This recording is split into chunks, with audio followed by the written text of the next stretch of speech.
Iniciando mais uma aula de matemática do nono ano, hoje a gente vai estudar proporção.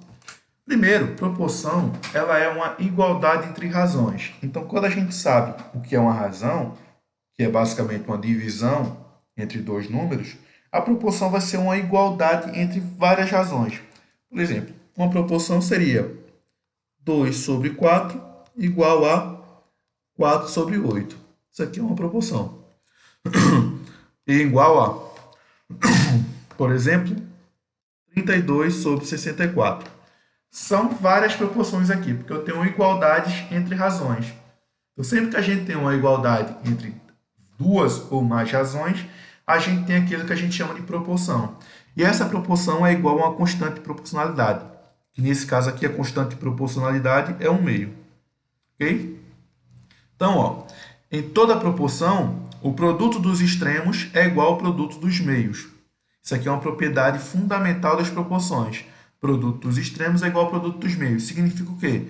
Se eu tenho a proporção A sobre B igual a C sobre D, isso aqui vai resultar no seguinte: A vezes D é igual a B vezes C.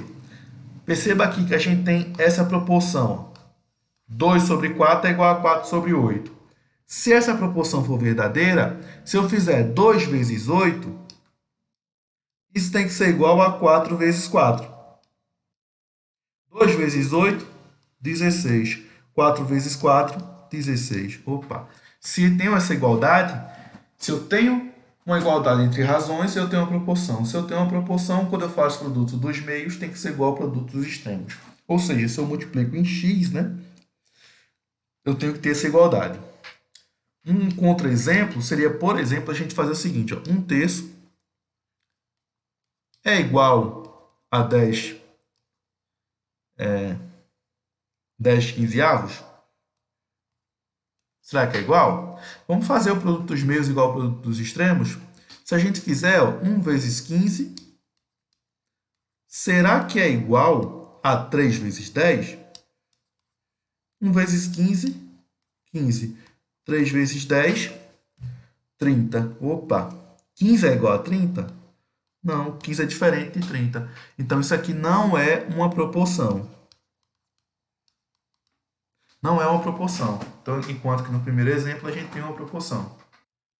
Então, vamos usar esse fato aqui, do produto dos meios ser igual ao produto dos extremos, para resolver alguns problemas. O primeiro problema diz o seguinte, ó. Um automóvel desloca-se a uma velocidade de 60 km por hora e consegue percorrer 180 km em um determinado período de tempo. Se esse automóvel estiver a 80 km por hora, quantos quilômetros percorreria no mesmo intervalo de tempo? Vamos montar as razões. Como é que a gente pode montar as razões? Bom, a gente pode montar as razões de acordo com as grandezas. Então, eu posso fazer a razão das velocidades e a razão dos quilômetros, da distância. Então, a razão das velocidades, 60 sobre 80. Tem que ser igual à razão dos quilômetros. Ó, a uma velocidade de 60 km por hora, ele consegue percorrer 180 km.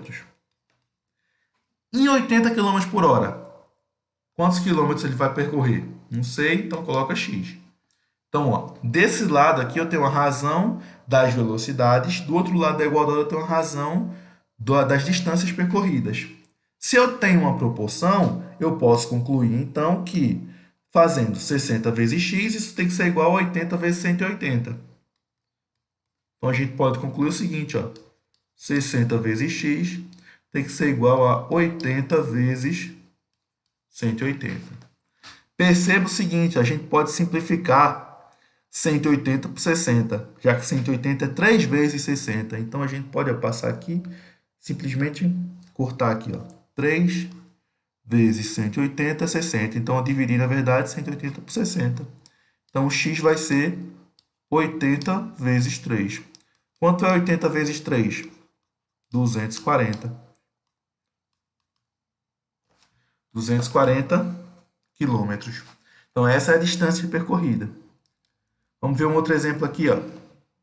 Para cada 2 automóveis que vende, Carlos ganha R$ 200 de comissão. Quanto ele recebeu de comissão no mês que vendeu 15 automóveis? Vamos montar as razões? Então, uma razão pode ser a razão dos automóveis, ó. A razão dos automóveis vai ser quanto? Vai ser 2 sobre 15. A razão das comissões.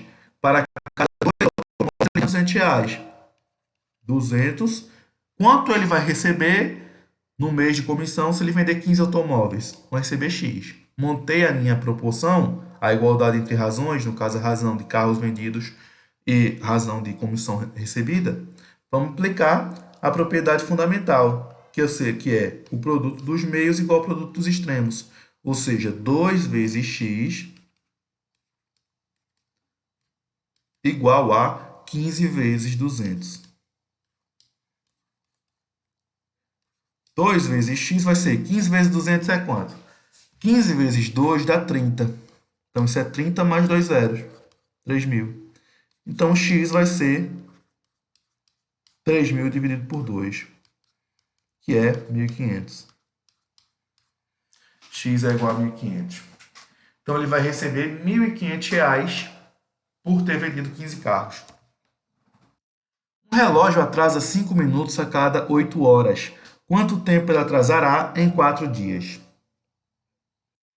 Eu tenho aqui, todas as grandezas aqui são tempos. Só que eu tenho um tempo em minutos, o outro em hora e o outro em dias. Então, vamos montar essas razões em minutos e em horas. Então, ele diz o seguinte, ó, em relação aos minutos, um relógio atrasa 5 minutos a cada 8 horas.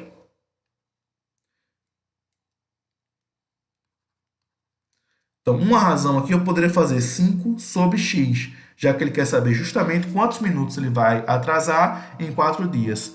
E no outro lado, que é a outra razão, que é a razão de horas, a gente pode colocar 8 sobre os 4 dias, só que escrito em horas. 4 dias escrito em horas. Como é que funciona isso? Ó, um dia tem 24 horas. Então, 4 dias vai ter quantas horas? 24 vezes 4. 24 vezes 4, que é 96. Então, 4 dias a gente tem 96 horas. Então, perceba que desse lado da razão a gente tem só minutos. Justamente quero saber quanto tempo ele vai atrasar. Do outro lado da razão a gente tem só horas. Vamos resolver? Vamos resolver. Como é que a gente faz isso? Multiplicando o meio pelos extremos. Ou seja, x vezes 8, que é 8x, vai ser igual a 5 vezes 96. 96 vezes 5 dá 480. Então, 8x é igual a 480. Conclusão, o x vai ser 480 dividido por 8. 480 dividido por 8 dá 60. 60 o quê? Minutos. Só que 60 minutos é a mesma coisa que 1 hora. Então, na verdade, esse relógio vai atrasar 1 hora. Se ele atrasa 5 minutos a cada 8 horas, em 4 dias ele vai atrasar exatamente 1 hora. Então, gente, essa foi a nossa aula de hoje, né, sobre proporção. Lembrando, proporção é a igualdade entre razões. Então, se eu tenho duas razões que são iguais, a gente tem uma proporção. E se a gente tem uma proporção, a gente pode aplicar a propriedade fundamental das proporções. Produto dos meios igual ao produto dos extremos.